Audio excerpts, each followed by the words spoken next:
this surah obviously was not sent down all at once.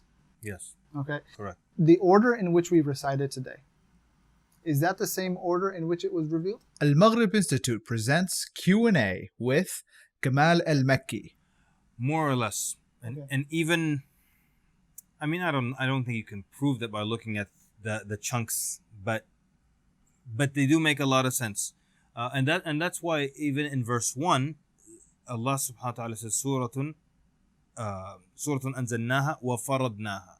And then in another qira'ah, Suratun anzalnaha wa farradnaha, which means we brought it down in fara'id, in pieces or chunks.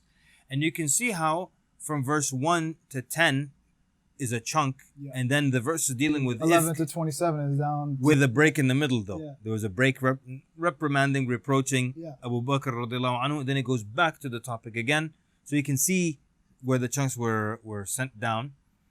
And so the way we recite it, you can see that it's chronologically that's how it came down, addressing different issues. One of the things about the sciences of Quran is also the circumstances in which verses are revealed.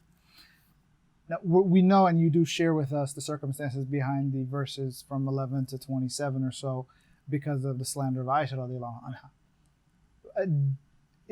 Now, are the circumstances known for the others? Some, like verse 3, for example. Like, for example, the verses on lowering the gaze, it wasn't related to a specific incident of somebody looking or something like that, or the verse of visitation wasn't specifically related. But the verses of La'an, for example, that was related to that. Yes, absolutely, very much so, yeah. Okay. So, what is La'an, if you can explain? I was about to ask you what Li'an is, because I'm the one who insists that we translate Arabic terms. Yes, of course you do.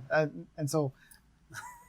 Li'an is a procedure in court where if a man accuses his wife or catches his wife of zina or wants to distance himself from an offspring. He was away for 3 years. He comes back, there's a 2-month-old in the house, clearly. But the default rule is al-walad lil-firash, that basically, as long as it's your wife, she has a child, he gets your last name. So if you want to distance yourself from that child, then you actually saw your wife committing zina, there's a process called li'an. Because without verses 5 to 10, the rule, the ayat are clear. Anyone who accuses a woman and doesn't produce 4 witnesses, he gets lashed. Yeah. So if you catch your wife according to these verses and you don't have 4 witnesses, you're going to get lashed. Yeah. So, and that's why Hilal, or not Hilal ibn Umayyah, that's the incident that happened to him. But Sa'd ibn Ubadah, he said, Ya Rasulullah, if I find a wicked man with my wife, I can't do anything until I go get 3 witnesses. It's interesting that he framed it as, I found a wicked man with my wife. Yes, absolutely. Yeah. And he was a very jealous man. They said that if he ever, his tribe said, if he ever divorced a woman, none of us would dare marry her because of his jealousy. Oh, wow. Like, can you imagine you marry a woman and then some guy walks up to you like, how dare you marry my ex-wife? I'm like, operative word is ex, right? What's the issue? So, anyways, the same night, Hilal ibn Umayyah comes back from his lands. The Medinians are farmers, and he finds a man with his wife. He said he saw with his own eyes, heard with his own ears. I mean, and I kind of skipping around here because the Prophet was upset by what Sa'd ibn Ubadah said.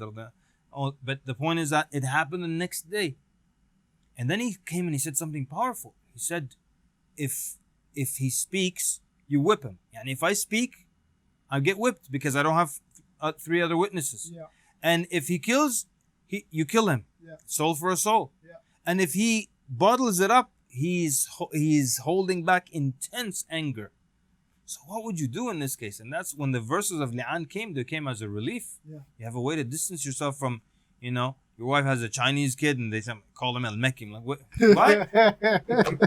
How do I get out of this? You can't. No, you have Li'an, you can't. By the way, there is the Christian, they have something called the bitter water test. There was this bitter water test? Yeah, the bitter water test where if a husband believes so compare that to li'an, this process in court where here you would take your wife, if you suspect her of zina or she's pregnant and you don't think it's yours, you take her to a clergyman and he gives her bitter water to drink, and if she is guilty, she will become swollen and black I can't help but laugh because It sounds like one of those things from the Salem witch trials. It's like, oh, somebody's accused of being a witch. Let's Yeah. see if she drowns, she wasn't a witch. If she's alive, Yeah, then exactly. it's like, wait, what? so this bitter water will make her swollen and black if she's guilty, and if she doesn't swell up and she doesn't turn black, she was innocent. So they're all No. innocent. Like, well, how does it make it swollen and black?